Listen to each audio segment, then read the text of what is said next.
좋은 아침입니다. 오늘은 9월 6일 토요일입니다. 즐겁고 감사한 하루 되시기 바랍니다. 자, 데살로니가 전서 마지막 시간이 됐습니다. 5장 12절부터 28절까지 말씀 보겠습니다. 바울은 그 교회라는 공동체에 대해서 관심을 많이 표명을 합니다. 오늘 말씀도요, 그 교회에 대한 말씀을 좀 하고 있는 건데, 데살로니가 전서 마지막 부분에서도 이 교회의 교인들이 가져야 될 태도에 대해서 자세하게 또 길게 이렇게 말씀을 전합니다. 오늘 말씀에서 시작하는 부분은요, 교회 지도자와의 관계에 대해서 말씀하고 있고, 그 다음으로는 그리스도인의 삶에 대해서 숫자를 세보니까 14가지 정도 되는 것 같은데요. 그것을 좀 이렇게 짧은 문장으로 계속해서 설명을 하고 있죠. 자, 오늘 하나하나 살펴보면서 바울이 강조하는 교회 생활을 함께 알아보십시다. 5장 12절부터 13절 먼저 마지막 권면과 인사라는 소제목이 붙어있는데 12절과 13절 말씀을 먼저 보겠습니다. 형제자매 여러분, 우리는 여러분에게 부탁합니다. 여러분 가운데서 수고하고 주님 안에서 여러분을 지도하고 훈계하는 이들을 알아보십시오. 그들이 하는 일을 생각해서 사랑으로 그들을 극진히 존경하십시오. 여러분은 서로 화목하게 지내십시오. 그 교회에 대해서 말씀하면서 바울이 첫 번째로 강조하는 것은요, 교회 지도자들을 향해서 존경과 사랑을 하라고 가르치고 있습니다. 그러니까 교회 지도자들은 사실 어떤 권력, 지위 뭐 이런 것에서 나오는 것이 아닙니다. 뭐 한국 교회에서 많이 사용하는 단어 당회장, 뭐 이렇게 교회도 가보면 이렇게 앞에 검은색 팻말에 당회장이라고 써놓고 뭐 이런 거 하고 있는데, 미국에서는 그냥 당회장을 얘기할 때 모더레이터라고 그러거든요. 그러니까 당회를 열 때 회의를 사회 보는 사람, 그런 의미에 있는 것이 그냥 당회장입니다. 근데 한국에서는 당회장이라고 그러면 뭔가 굉장한 권력을 쥐고 있는 지위를 가진 사람이라는 의미가 있지만 사실 그런 의미가 없어요. 그러니까 만약에 당회장으로서 어떤 권력을 행사하거나 그 당회장이라는 지위를 이용해서 힘을 발휘하는 것은 옳은 교회의 지도자다라고 보긴 좀 어렵습니다. 사실 교회의 옳은 지도자는 어떤 분입니까? 교회 지도자로서 존경을 하는 이유는요, 예수님처럼 섬김에서 오는 그런 결과로 나타나는 것을 보면서 존경하는 거거든요. 또 진리의 말씀을 어떻게 하면 잘 적용해 볼까? 그것을 노력하는 모습을 보면서 존경을 받게 되는 거죠. 어떤 지위나 권력에서 오는 게 아닙니다. 당시 데살로니가 교인들과 디모데 또는 바울과의 관계에서 어떤 어려움이 있었는지는 지금 알 수는 없는데, 그 존경하라 그러면서 뒤에 서로 화목하게 지내라고 말씀하고 있죠. 그래서 서로 화목하게 지내라고 하는 것을 보니까 어쩌면 오늘날의 교회를 위해서 바울이 하고 있는 말씀 아닌가 하는 생각이 듭니다. 종종 목회자와 또 교회 간에 갈등들이 있어서 어려움을 겪는 일들이 많이 있으니까요. 우리 교회만큼은 앞으로도 절대로 그런 일이 일어나서는 안 되겠죠. 자, 14절. 형제 자매 여러분, 여러분에게 권면합니다. 무질서하게 사는 사람을 훈계하고 마음이 약한 사람을 격려하고 흠이 없는 사람을 도와주고 모든 사람에게 오래 참으십시오. 사실 이것은 아마 목회자가 갖춰야 될 태도인 것 같아요. 이렇게 볼 때. 또는 교회 지도자들, 때로는 이제 구역장이나 순장이나 목자나 이런 사람들이 갖춰야 될 태도 같아요. 무질서하게 사는 사람을 훈계하고, 무질서하게 산다는 것은 뭐 너무 게으르거나 뭔가 질서, 어떤 틀이 없이 질서라는 어떤 올바른 그 태도가 없이 막 사는 사람들에게는 필요한 만큼 가르쳐 주라는 의미가 있는 것 같고요. 그리고요, 그다음에 마음이 약한 사람, 힘이 없는 사람, 이런 사람들은 사실 도와줘야 합니다. 사람이 이제 속이 좀 강건한 사람이 있어요. 어떤 상처도 다 별로 신경 안 쓰고 넘어가는 사람들이 있는 반면에 어떤 사람들은 사소한 말 한마디가 계속 신경 쓰이는 사람이 있는데, 그게 사람들마다 다 다르죠. 예, 사람들마다 다 다릅니다. 그래서 필요한 대로 격려가 필요한 사람이 있고, 위로가 필요한 사람이 있고, 용기를 북돋아줘야 할 사람이 있고, 강하게 이끌어야 될 사람들이 있는데, 그럴 때마다 거기에 맞게 도움을 주라, 그런 의미이고요. 그 다음에 중요한 당부를 오래 참으라고 그러죠. 저도 목회 여정을 해보면 참 정말 답답할 때가 있어요. 그런데 이제 견디지 못하고 그것을 표현하는 경우들이 있어서 상처를 주기도 하고 그런 일들이 또 때로는 제가 그런 걸로 인해서 상처를 받기도 하죠. 그래서 사실 오래 기다린다는 게 상당히 어렵습니다.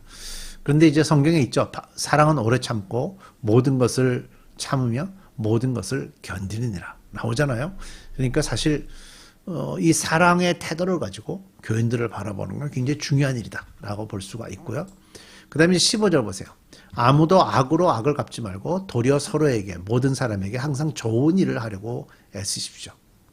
교인들과의 관계인데 악으로 갚으려고 하지 말고 좋은 일을 하라고 했습니다. 그러니까 사랑과 존경으로 서로 대하라는 거죠. 뭐 얼굴 피부 색깔이 어떻냐, 경제 수준이 어떻냐, 겉모습이 어떻느냐, 그 사람 말투가 어떻느냐, 어떤 집안에서 자랐느냐 이런 걸로 사람들을 판단하는 경우들이 교회 안에도 흔히 있습니다.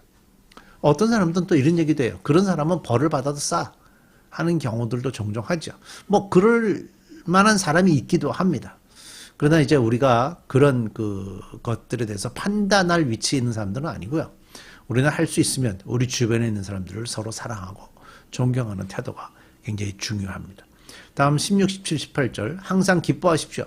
끊임없이 기도하십시오. 모든 일에 감사하십시오.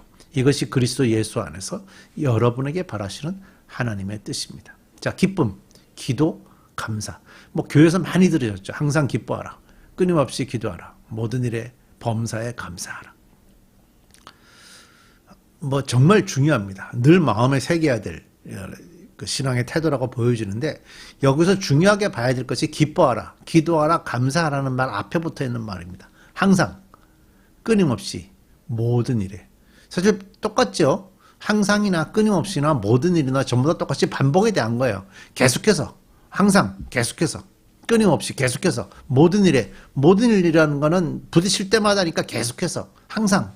그래서 항상이라는 단어를 이렇게 글을 쓰다 보니까 약간 좀 다른 단어들을 활용했을 뿐이죠. 이거는 계속해서라는 의미가 있어요. 그래서 늘 기뻐하고 늘 기도하고 늘 감사하는 것. 그리스도인이 가져야 될 중요한 태도고요. 19절에서 22절입니다.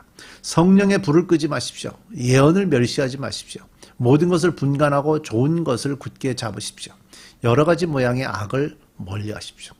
영적인 생활에 대한 겁니다. 예민하게 하라는 거예요. 영적인 생활이 중요하다는 겁니다.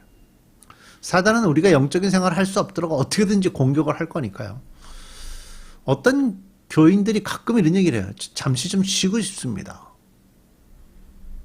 아마 신앙생활을 이렇게 생각하는 것 같아요. 자기가 하나님 앞에서 헌신한다고 생각하는 것 같아요. 신앙생활은 헌신이 아니거든요. 신앙생활은 헌신이 아니에요. 신앙생활은 그냥 밖에 나가서 직장생활 하면서 돈을 벌어서 자녀들과 함께 살아가는 것처럼 쉴 수 있는 게 아니에요. 그냥 늘 하는 겁니다. 헌신하는 것이 아니라 인생입니다. 인생, 삶이라고요.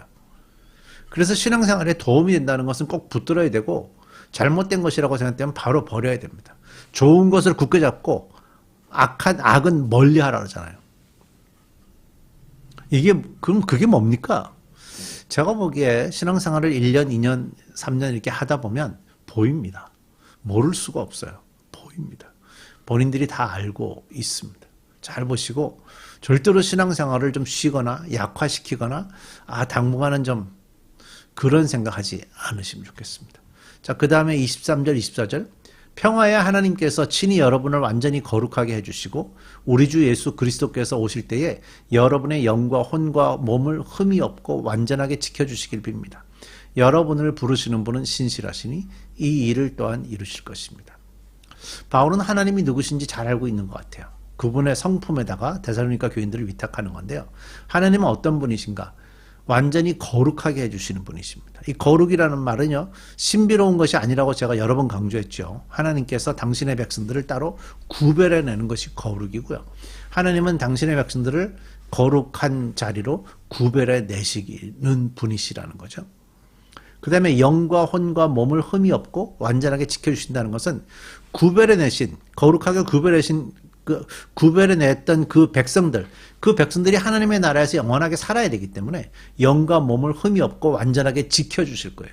그래야 우리가 살지 우리의 삶의 태도, 우리의 인생의 모습을 가지고 하나님의 나라에서 살 수가 없어요.